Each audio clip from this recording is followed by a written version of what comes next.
So amo ni siya, ang kahon ni siya sang pandyo tubig. So amo sang kahon gintamnan pa sang balinghoy o bakwit. Tapos nag-insert pagid sang mais. So may saging pagid. Pag abot diri sa ubos gintamnan pagid sang kapayas. So dira naman sa boss, makita mo naman ang mga mais. Mga purple na. First week of August harvest. Okay. Basta dira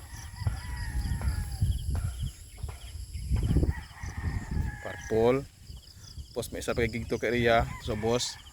Purple man ang mais. Purple man. Okay. Tapos diri naman mga second week naman sang August.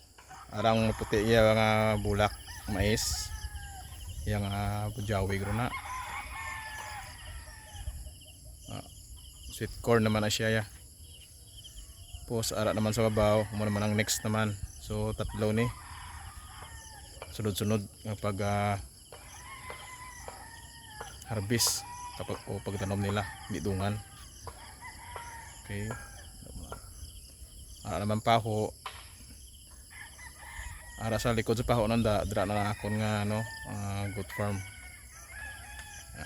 Ilagaw ko muna karon. Okay. Ari dako ko ni mabulig sa ila kay kun mag summer kag wala na ulan, ginapump lang ni. Isa gani ginano na lang ni. Gina halindri. Gina gravity lang para dito sa ubos ading tanom nila.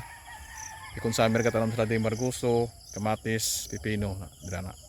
Balatong. So ang mais kini yung plano ni pagkatapos sa bison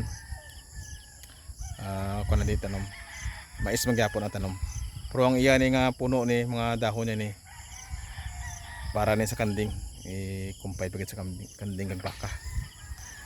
Ito sa ubos naman ang magulang ko dapat manupuli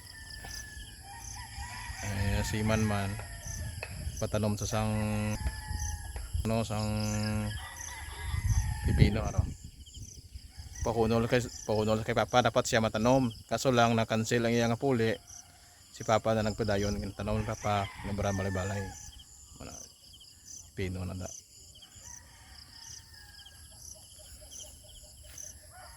So ibalik ko ako to sa piyak, i-tour ko kamo sa kandingan.